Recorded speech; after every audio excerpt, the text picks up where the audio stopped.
Sem mais delongas, meus queridos, eu queria que vocês abrissem no Evangelho ao qual escreveu Lucas, capítulo 19. Um texto muito conhecido entre o meio cristão e não cristão. Acho que todo mundo já ouviu falar de um personagem bíblico chamado Zaqueu. Então nós vamos ler capítulo 19, do 1 ao 10.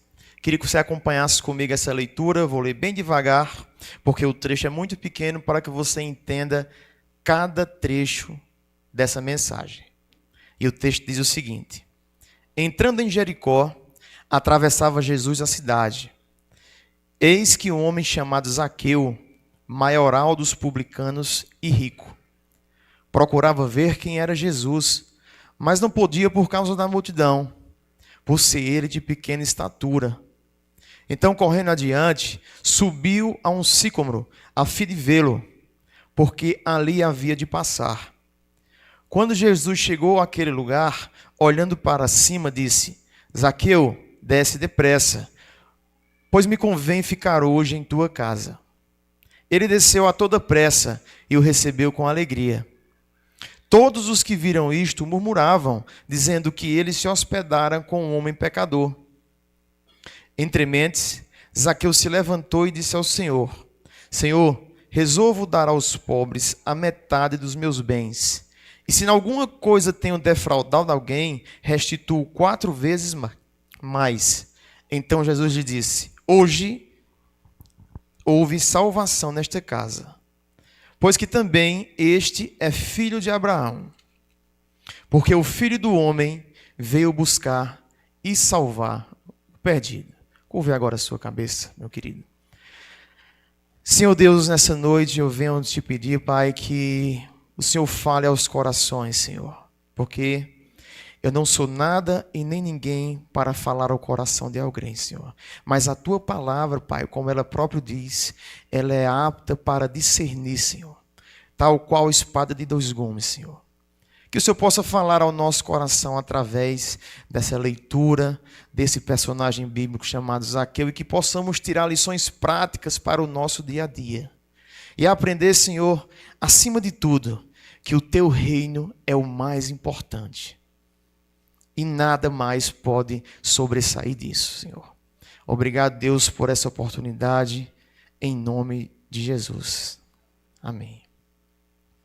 Então, começando a falar sobre esse texto que, como eu disse a vocês, bastante conhecido no meio cristão como um todo, inclusive de quem nem é cristão. Zaqueu é um personagem muito conhecido, muito por conta daquela música que foi lançada e foi sucesso nas paradas. A gente vai ver que não foi aquilo de fato realmente que acontece, mas eu não vou me prender tanto à questão da música em si, ou contestar nada disso. A gente quer trazer aqui a verdade do Evangelho à luz do que fala o Evangelho de Lucas. E para começar a falar sobre Zaqueu, é importante falar sobre onde ele convivia, onde ele vivia. Zaqueu residia em Jericó. Acredito que todos já ouviram falar aqui de uma cidade chamada Jericó, uma cidade antiga, próspera e cheia de vida. Jericó fica a 250 metros abaixo do nível do mar. Uma cidade cercada de tamareiras e jardins. Era lugar de descanso dos reis, sacerdotes, uma espécie de cidade de lazer, como João Pessoa. Vou ali descansar uns dias, vou para Jericó. Lá é o meu lugar de descanso. Mas espiritualmente, Jericó simboliza um mundo caído. Rico, bonito, porém perdido. E Jesus estava passando ali pela última vez. Dali, Jesus subiria direto para Jerusalém, onde seria morto através da crucificação. Essa era a última oportunidade de Jericó ouvir o Evangelho, ouvir sobre salvação. Curioso que à beira do caminho onde Jesus passara, Jericó, ele encontra 2 homens. Um deles é um homem rico, chamado Zaqueu. O outro era um pobre mendigo. E é mais curioso ainda porque um está à beira do caminho e o outro está empoleirado em uma árvore. É curioso que um era esquecido, o outro era odiado, um aristocrata. O outro, um mendigo paupérrimo. Por que eu venho retratar esses dois retratos? Por que eu quero mostrar essa diferença entre as pessoas? Porque Jesus olha para um e porque Jesus olha para o outro. Porque Jesus não faz acepção de pessoas. Ele valoriza o pobre e ele valoriza o rico. O pobre e o rico são tão carentes da graça de Deus. Ele ama um e ama o outro. Então eu quero começar essa introdução de mensagem dizendo que Jesus não está nem aí para o carro que você tem na sua garagem. Ou para a mansão de 3 andares ao qual você vive. Como eu falei, eu vim pregar o reino de Deus aqui essa noite. Vim falar sobre algo que está muito além de finanças. Porque finanças, afinal de contas, esse homem tinha de sobra. Muito. E hoje nós vamos falar em 3 pontos, 3 verdades, sobre o encontro que muda, de fato, uma vida. O primeiro, os obstáculos para o encontro com Jesus. O segundo, determinação de Jesus em salvar. E o terceiro ponto, as evidências da verdadeira salvação. Então, para você que gosta de anotar, pode anotar aí o ponto a ponto, porque está aqui bem dividido para que essa lição sirva para o seu dia a dia também. Porque todos nós sofremos dessa, não posso chamar doença, mas posso chamar de síndrome do bem-sucedido. Síndrome da pessoa que quer estar sempre buscando mais e mais e mais. E aqui nós temos o retrato de uma pessoa rica. Riquíssima, na verdade. Possuía muitas coisas, mas não possuía a coisa mais importante da sua vida. Era um homem vazio, um homem sem ninguém, um homem odiado. E Zaqueu teve que vencer várias barreiras para encontrar o Salvador. Para ter aquele encontro com Jesus, ele teve que vencer primeiro, e eu acredito que o mais difícil de todos, o obstáculo da sua profissão. Veja comigo o verso 2. O verso 2. Eis que um homem chamado Zaqueu, maioral dos publicanos e rico. Zaqueu não era simplesmente um publicano. Ele era, como o texto diz, o maioral dos publicanos. Era chefe dos cobradores de impostos, colaborador do Império Romano, considerado pela sociedade local traidor e ladrão do seu próprio povo. Ele não era um publicano comum, ele era o maioral, ele era o chefe, ele era o supervisor. Ele que tinha enriquecido, explorando não apenas o povo, mas também os próprios cobradores sob o seu comando. Ou seja, Zaqueu era o completo retrato da corrupção, do egoísmo e do vazio que o dinheiro não consegue preencher. Os publicanos entre si já eram odiados. A categoria já era uma categoria odiada. Estavam na mesma categoria dos pecadores públicos. Eu queria ler com você Mateus 9, versículos 10 e 11, que diz: E sucedeu que estando ele em casa, à mesa, muitos publicanos e pecadores vieram e tomaram lugares com Jesus e seus discípulos. Jesus não faz acepção de pessoas. Então, o que era que acontecia, em suma, com o trabalho de Zaqueu? Esses homens pagavam antecipadamente uma quantia ao governo romano e depois cobravam do povo valores maiores, ficando com o lucro. Era um sistema injusto, que incentivava a exploração e a corrupção. Por isso o povo judeu viu os publicanos como traidores. Eles eram judeus que se venderam ao inimigo, enriquecendo às custas da opressão do próprio povo.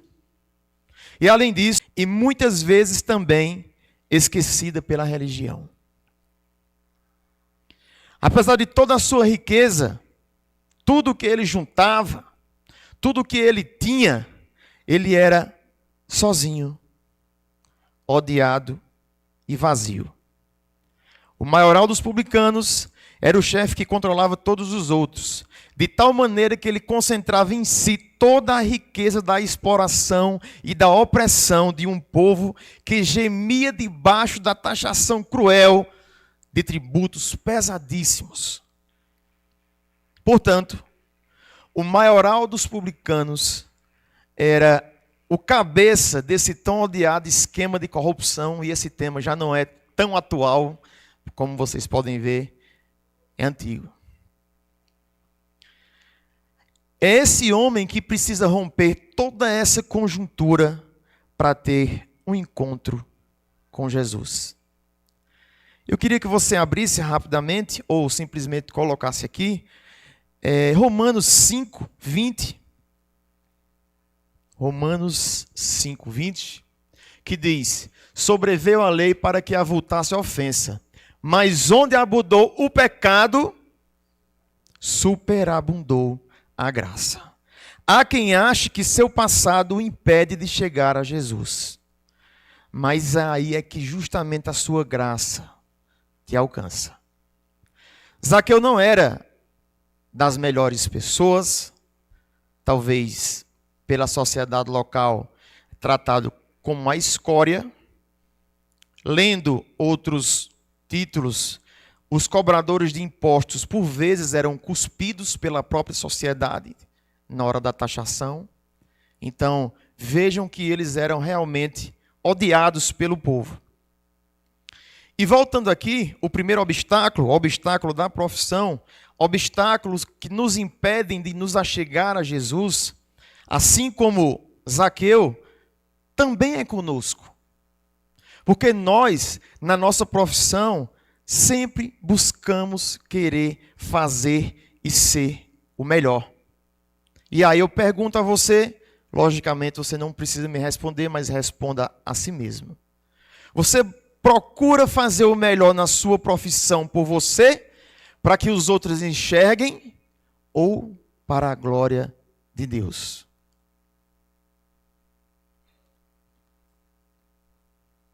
O segundo obstáculo que Zaqueu enfrentara seria o status e a riqueza, que está diretamente ligado com o primeiro obstáculo, que é a profissão. Veja só, palavra de Jesus, Mateus 19, 24. E ainda vos digo que é mais fácil passar um camelo por um fundo de uma agulha do que entrar um rico no reino de Deus.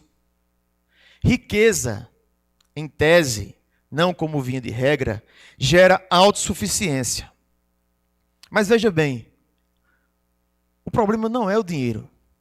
O problema nunca foi o dinheiro. Mas o problema é o amor ao dinheiro, o apego. E Timóteo, 1 Timóteo 6,10, fala sobre isso. Porque o amor ao dinheiro é a raiz de todos os males. E alguns nessa cobiça se desviaram da fé e a si mesmos se atormentaram com muitas dores. Zaqueu, ele servia a um Deus chamado Mamon. Ele servia ao dinheiro, ele buscava por dinheiro, ele anseiava por dinheiro. E quantas pessoas na nossa sociedade que nós vemos falar quase que diariamente, empresários bem-sucedidos, pessoas que têm muitos bens, que acabam com a sua própria vida por esse vazio que o próprio Zaqueu sentia. tem tudo que o dinheiro pode comprar, mas há algo especial que o dinheiro não pode chegar nem perto. A graça salvífica do nosso Salvador. E como dizia, na nossa profissão sempre há essa busca desenfreada por ser o melhor. Eu vou falar um pouquinho sobre isso até o final da mensagem. Então, status e riqueza tem a ver também com a nossa profissão. Como dizem os jovens hoje em dia, eu já não sou tão jovem assim, citei exemplos de amigo com mais de 20 anos aqui de amizade, a gente quer estar bem na fita. A gente quer dizer que consegue fazer bem aquela coisa, que consegue ter um número bom de clientes, que consegue dar a melhor aula, que consegue ser reconhecido e por aí vai. Então isso é uma coisa que vem sorrateiramente ao nosso coração, roubando aquilo que deveria ser de Deus.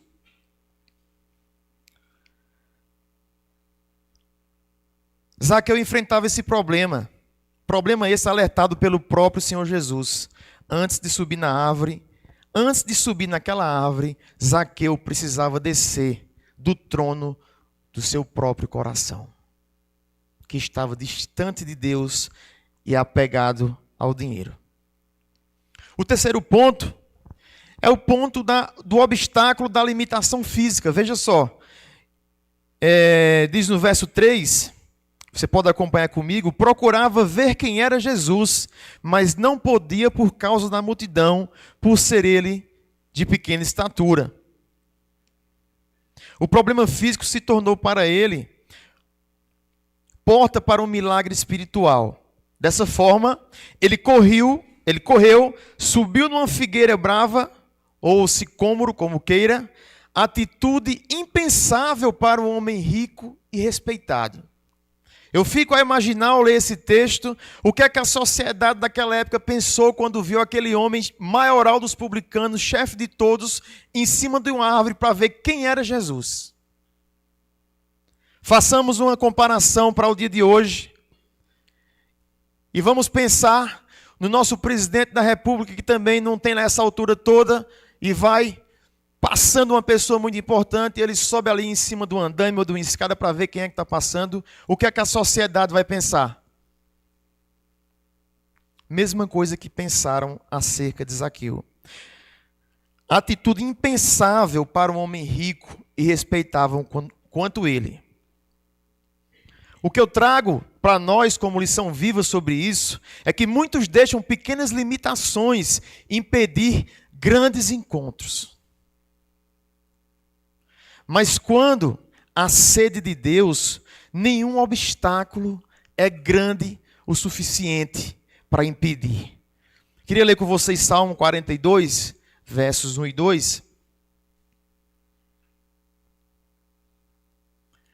Como suspira a costa pelas correntes das águas, assim por ti, ó Deus, suspira a minha alma. Então não deixemos, irmão, que pequenas coisas, pequenas limitações, orgulho, soberba, vaidade, o amor ao dinheiro, deixem servir como obstáculo para você seguir o que é mais importante em toda a sua existência. Em quarto lugar, nós vemos o obstáculo do orgulho. E aí a gente pode falar para todos aqui, eu em especial.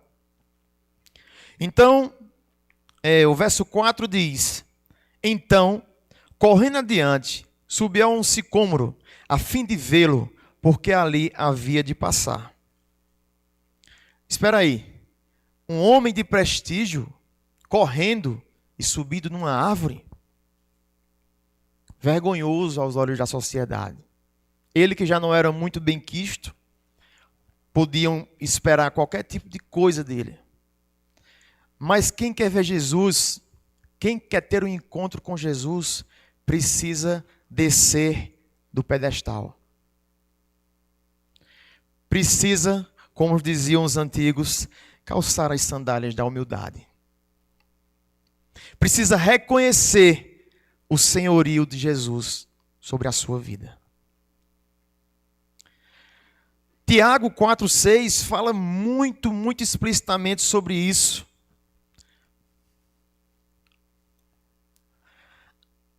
Antes ele dá maior graça pelo que diz: Deus resiste aos, mas dá graça aos humildes. Soberba, orgulho, são características muito presentes no nosso cotidiano hoje. Muito presentes. E, ora sim, ora não, nós nos pegamos praticando tal coisa. Orgulhoso por tal coisa.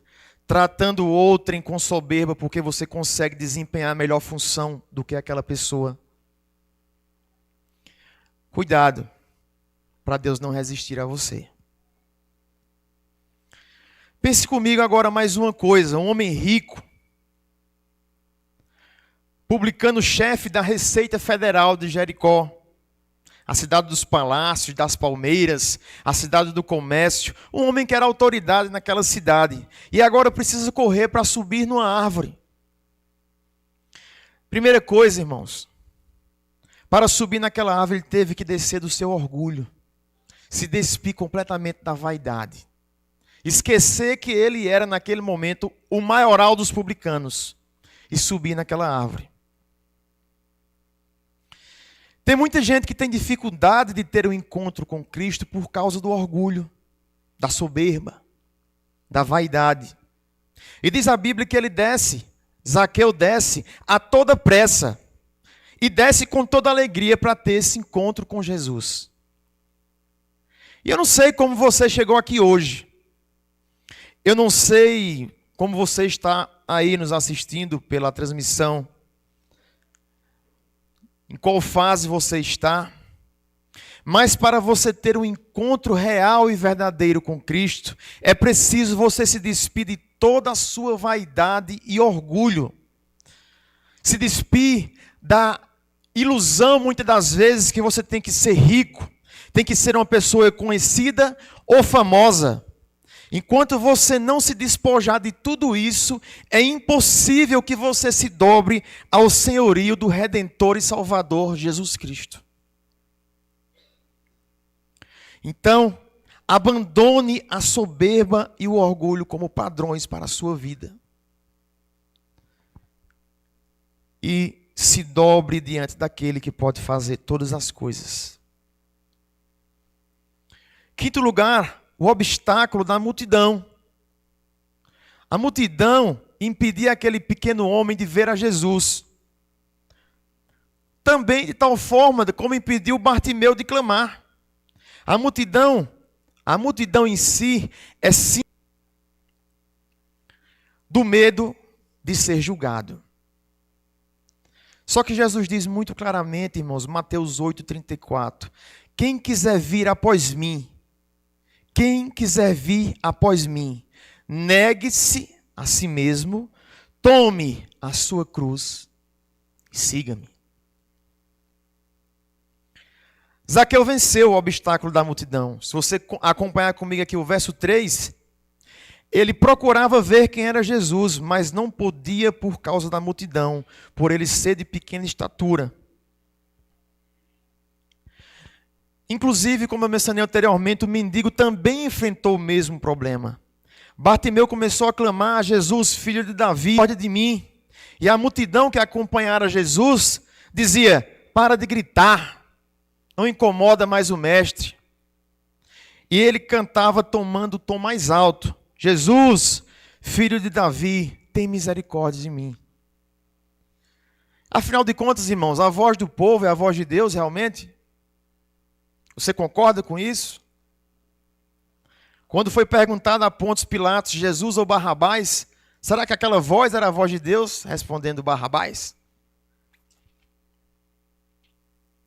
A multidão, via de regra, pode estar errada. Aqui a multidão é um obstáculo, um impedimento. Ela cria dificuldades. Quantas pessoas deixam de ir a Cristo por causa de um amigo? Por que você vai parar de fazer isso?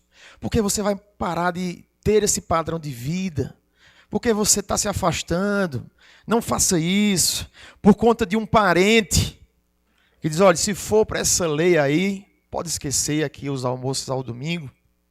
Por conta do teu sócio lá da empresa, porque não vai comungar mais, não vai dar mais certo. Por causa dos teus colegas da sala de aula, agora você vai ser o estranho, o que age diferente. Por causa da opinião pública. Você agora serve a Jesus. Enquanto você ficar olhando para as pessoas e observando as pessoas, ou querendo agradar as pessoas, você não terá um encontro real com o Senhor Jesus. É preciso romper esse obstáculo. É preciso passar por cima disso. Em sexto lugar, o obstáculo dos murmuradores. Verso 7 diz o seguinte: todos os que viram isto murmuravam, dizendo que ele se hospedara com um homem pecador. Sempre haverá quem critique a sua entrega a Cristo. Mas quem quiser seguir Jesus precisa romper com a murmuração dos outros. E aí você pode conferir comigo no livro de Gálatas 1:10.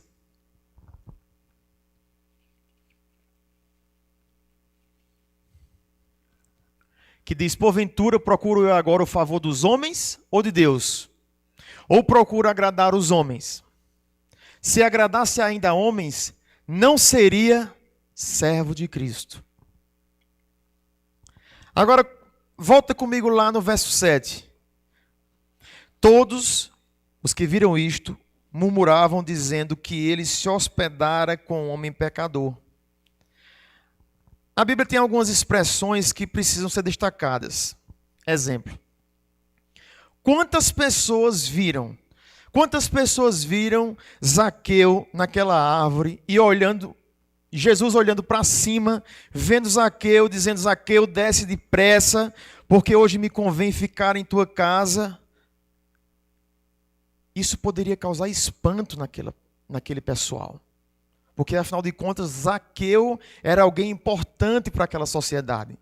Possa ser que não importante no bom sentido da palavra, mas era alguém que impunha um certo respeito. Não teve nenhuma pessoa sensata, não teve nenhuma pessoa feliz que dissesse assim, que bom que Jesus entrou na casa daquele homem.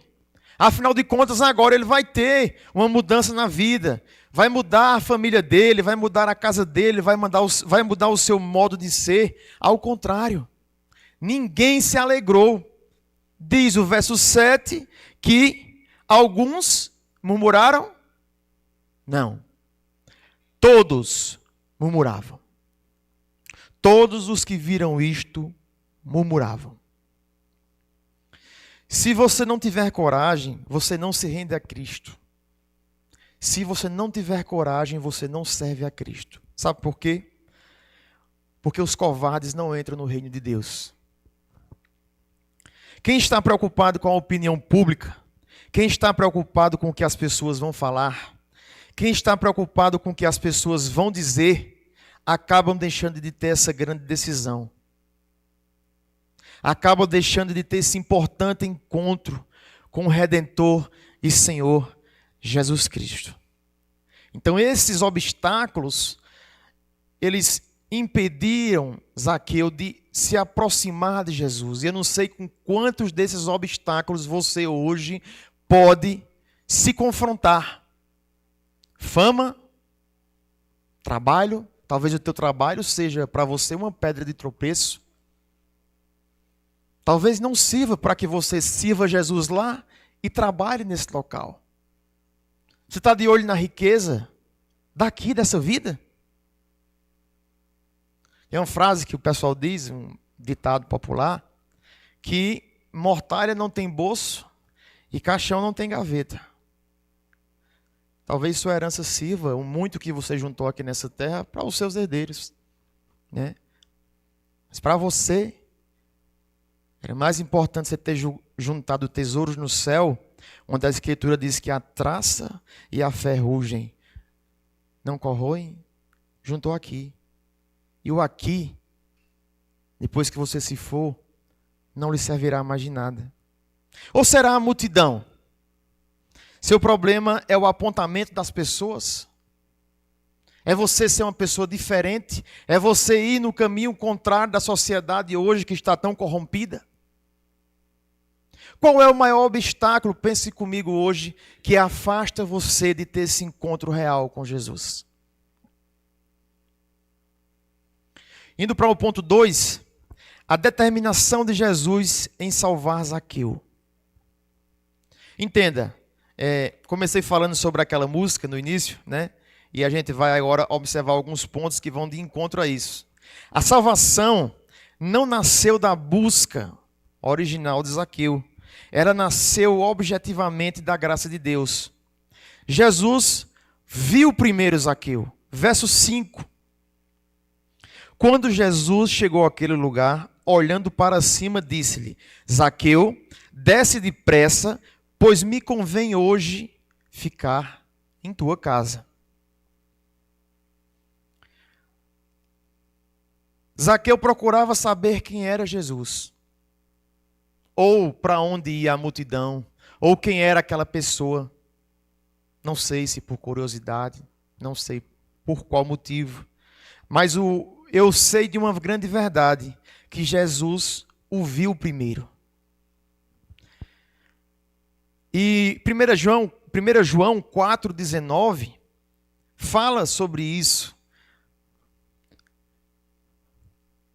Nós amamos porque Ele nos amou primeiro. A graça de Deus, ela é uma iniciativa divina. O homem procura pela curiosidade, mas Deus procura com um propósito. Se você observar comigo o versículo 5, você vai ver que quando Jesus chegou àquele lugar, olhando para cima, dizendo: Zaqueu, desce depressa, pois hoje me convém ficar em tua casa. Eu fico imaginando aquela cena, Zaqueu olhando aquela multidão, tentando localizar Jesus no meio da multidão, ele procurando Jesus, e para a surpresa dele, Jesus o procurava antes que ele o procurasse. Irmão, Jesus te busca, Ele te vê, Ele te procura, Ele te enxerga. No dia mau, no dia bom, no dia que você chora, no dia que você ri, no dia que a tua despensa está cheia, no dia que está só o iceberg dentro da tua geladeira, Jesus te vê em todos os momentos. Naquele gemido que você dá à noite, quando você nem tem palavras para expressar, quando você nem tem palavras para dizer, ou para pedir, eu quero dizer para você que Jesus te procura.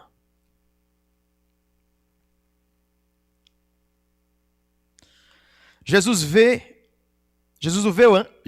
vê antes. E essa é a verdade teológica muito importante, irmão, que nós não podemos esquecer. Às vezes nós usamos algumas expressões que precisam ser corrigidas. Quando eu encontrei Jesus. Não, irmão. Não foi você que encontrou Jesus. Jesus foi quem te encontrou. Jesus foi quem te trouxe. Te remiu. Te cobriu com o sangue do Cordeiro. Te purificou de toda a injustiça. Jesus, primeiramente, se você diz, eu encontrei Jesus, Jesus nunca se perdeu. Ele não estava perdido, o perdido era você, o perdido era eu, na história. E Ele nos encontrou. Entenda, Ele procura você, Ele atrai você para Ele com amor. Ele escolhe antes da fundação do mundo. Ele te chama, Ele ama. Ele vê quem é você. Ele te encontra.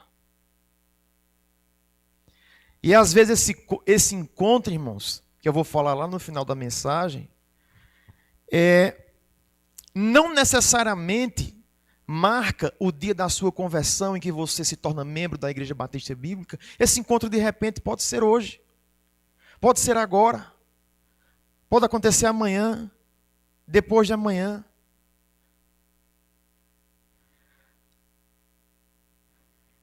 Segundo ponto da determinação de Jesus em salvar Zaqueu, diz que Jesus o chamou pelo nome. Verso 5, Zaqueu, desce depressa.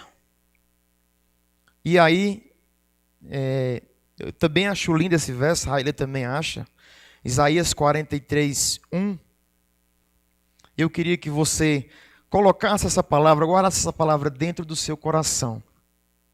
Mas agora se diz o Senhor que te criou, Jacó, e que te formou, Israel. Não temas, porque eu te remi.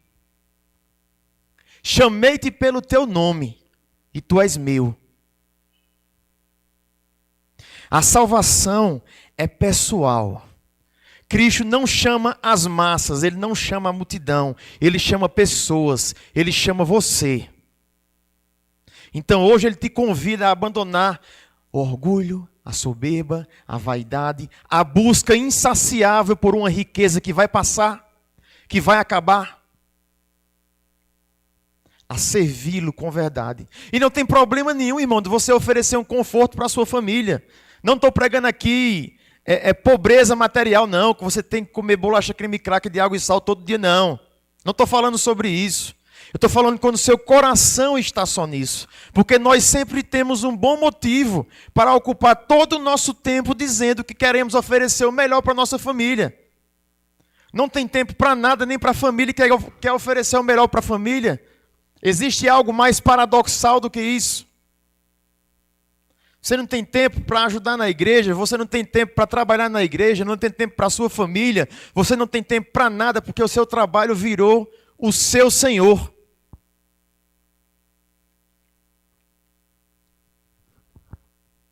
Então Jesus chama pessoas e me chama e chama você. E Jesus diz: hoje me convém ficar em tua casa. Veja só, irmãos, que coisa surpreendente, se você não pensou ainda nesse trecho. Jesus se convida para ir para a casa de um publicano, miserável, pecador. Ele se convida: hoje me convém pousar em tua casa. Ele quer comunhão, irmão. Ele quer entrar na tua casa, na tua vida. Ele quer que você viva a vida dele, com ele. Ele não quer apenas visita. Ele quer entrar e fazer morada no teu coração. Apocalipse 3:20 fala um pouco sobre isso. Ele diz que eis que estou à porta e bato. Se alguém ouvir a minha voz e abrir a porta, entrarei em sua casa, cearei com ele e ele comigo. A casa representa a vida toda. A sua casa. Você não chama qualquer pessoa para ir à sua casa, porque casa é sinônimo de intimidade. Casa é sinônimo de privado. Casa é sinônimo de controle, de segurança, de bem-estar. Jesus se convidou para entrar na casa daquele publicano, porque Jesus quer entrar e transformar tudo. Sua casa pode ter os melhores móveis, a TV de 80 polegadas na parede, e nunca ter conhecido a entrada do mestre lá. Reflita comigo sobre isso. Isso é muito sério. Abra a porta, não da sua casa, não a porta de madeira ou de vidro, mas a porta do seu coração. Ele está à porta, batendo. Em quarto lugar, ainda sobre o segundo ponto, a urgência da salvação. Observe comigo ainda no verso 5, que diz: desce depressa. Jesus diz: Zaqueu, desça devagarzinho, você é muito pequeno, pode cair, se acidentar. Lá na barbearia trabalha comigo um rapaz muito alto, ele deve ter 1,58 m. Né? Chega o pessoal buscando para cortar o cabelo lá com ele, perguntam, o menino que corta ali, eu digo, o gigante? Diz, não, ele é muito alto não. Já sei quem é. Então, essa questão de descer depressa revela para Jesus o hoje, que aparece, se você perceber comigo, quantas vezes aparece hoje nessa mensagem. Vamos lá. Versículo 5. Quando Jesus chegou àquele lugar, olhando para cima, disse-lhe: Zaqueu, desce depressa, pois me convém ficar hoje em sua casa. Verso 9. Então Jesus lhe disse: hoje houve salvação nesta casa. Hoje, se ouvirdes a sua voz, não endureçais o coração. Hebreus 3, 7 e 8 fala sobre isso. A salvação é agora, ela não é amanhã. Desça depressa dessa árvore. Desça depressa dessa árvore. Em quinto lugar, o propósito de Jesus. Verso 10.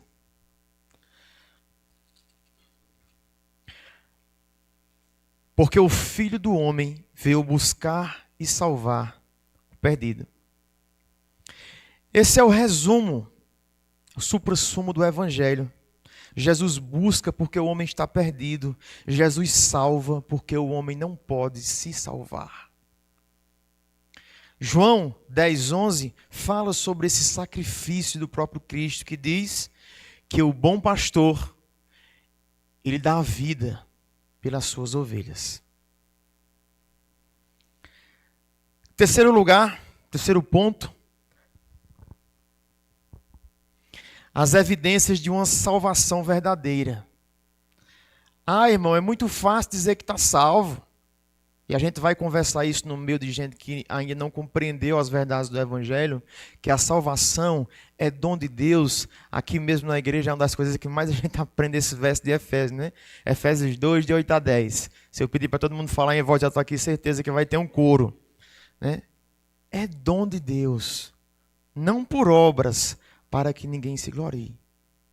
A salvação é dom de Deus. Então, quando você vai falar com as pessoas sobre isso, as evidências de uma salvação verdadeira refletem aquilo ou aquela relação que você tem com o próprio Cristo. Alex falava sobre isso de manhã, no livro de João. Você não pode ter uma vida pecaminosa, você não pode estar em pecado e andar na luz. Como é que você pode dizer que Jesus te salvou e ter uma vida pecaminosa? E ter uma vida que fala o contrário daquilo que você diz, que você prega? A fé genuína, ela sempre traz frutos visíveis. Porque, afinal de contas, nós não somos nenhum James Bond que precisamos esconder nossa identidade. Pelo contrário, nós temos que exalar o bom perfume de Cristo. E diz no verso 6 que Zaqueu obedece imediatamente. O primeiro ponto, verso 6. Zaqueu diz,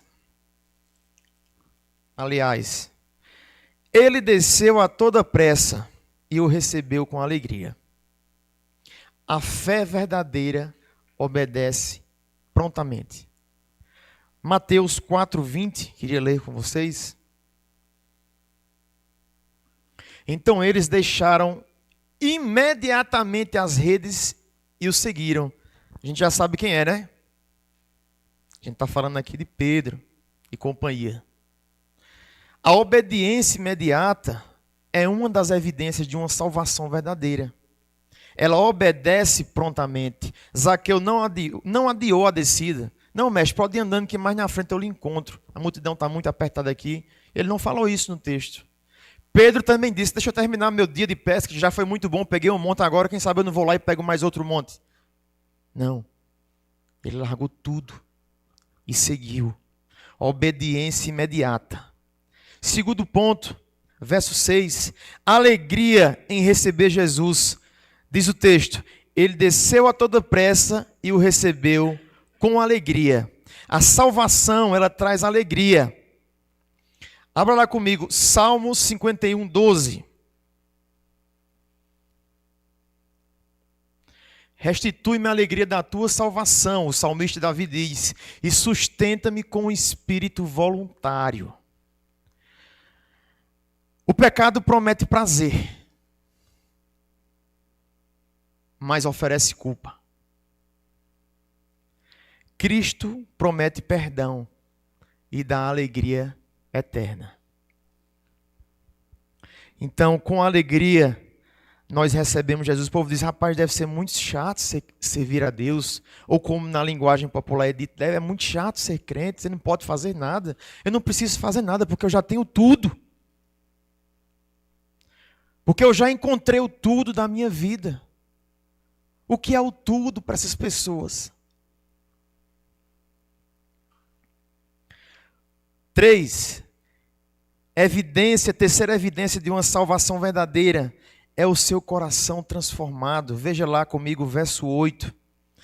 Entre mentes, Zaqueu se levantou e disse ao Senhor, escute bem, Senhor, resolvo dar aos pobres a metade dos meus bens, e se em alguma coisa tenha defraudado alguém, restituo 4 vezes mais.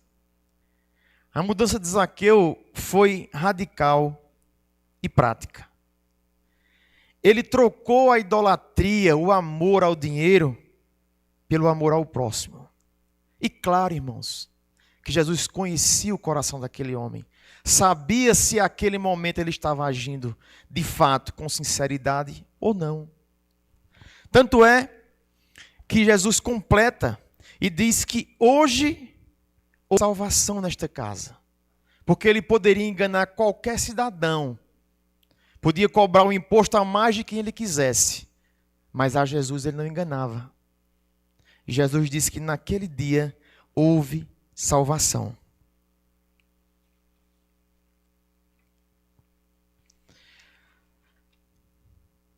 O fato é que se alguém está em Cristo, nova criatura é. E produz frutos dignos de arrependimento. Zaqueu, ele não comprou a sua salvação devolvendo nada. Zaqueu não comprou a sua salvação recebendo Jesus em sua casa. Zaqueu provou que foi salvo. A sua salvação rendeu frutos a ele. E já concluindo, eu queria trazer algumas reflexões práticas para o nosso dia a dia. O fato é que vivemos em uma geração fascinada por fama, sucesso e conquistas. Nós queremos ter o último iPhone, o carro novo do ano, queremos ter a TV mais tecnológica que nós pudermos, queremos ter tudo aquilo que o dinheiro pode comprar. E como eu já disse a vocês, esse não é bem o problema. O problema é você viver em função destas coisas. Nós temos aqui um exemplo claro de um homem que tinha tudo isso e não tinha absolutamente nada. Um homem que era cuspido, humilhado, rejeitado pela sociedade local. Vivemos em tempo em que muitos correm atrás de status, sucesso, prosperidade, acreditando que o valor da vida está no que se possui. Mas Jesus declarou: não ajuntei tesouros na terra, onde a traça e a ferrugem consomem, e os ladrões minam e roubam, mas ajuntai tesouros no céu. Essa busca pelo material, ela é antiga e se repete em nossa época com roupagens diferentes.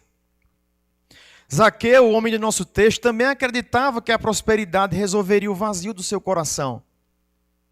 Mas Jesus ensina que a verdadeira riqueza é ser encontrado pela graça. E aí, o texto do apóstolo Paulo, escrevendo aos Efésios, capítulo 2, verso 8. E eu queria que você lesse comigo.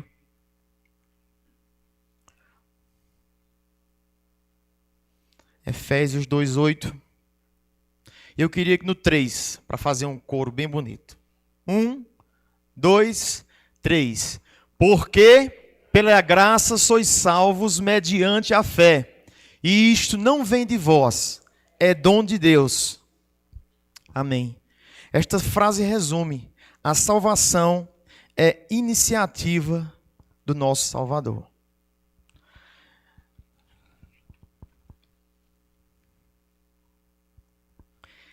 E eu queria contar para vocês um relato de um jovem empreendedor, professor, barbeiro e pai. Um homem cheio de responsabilidades, sempre ocupado, justificando sua correria, dizendo que faria tudo para oferecer o melhor à família, inclusive aquilo que ele não teve na infância. Este homem vivia como muitos hoje, sem tempo para nada, cercado de responsabilidades, ministrando aulas de manhã, à tarde e à noite, e além de administrar e trabalhar em seu espaço. Mas no meio dessa corrida, algo começou a se perder. Havia trabalho, mas não descanso. Conquistas, muitas, mas não paz. Prosperidade, sim, mas não presença.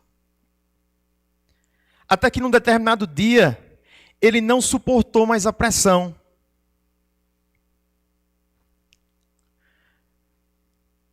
Seu corpo e sua mente colapsaram. 23 de abril de 2025. Estou eu aí, este jovem da história. Foi levado às pressas ao hospital e chegou a ficar na ala vermelha, correndo risco de sequelas permanentes.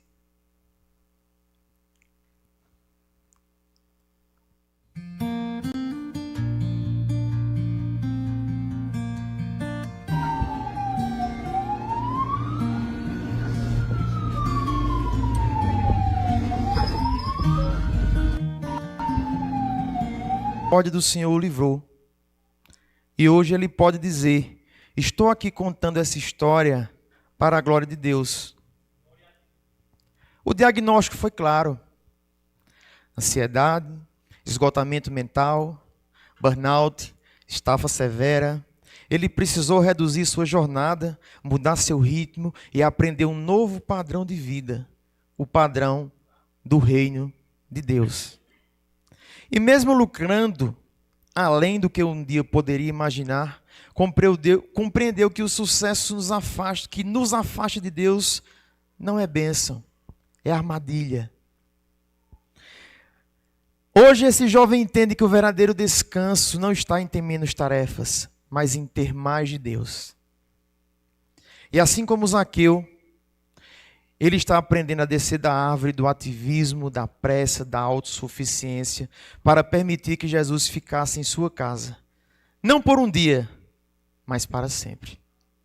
E é nesse momento que eu peço a vocês que estejam em oração, não só por mim, mas por toda a minha família.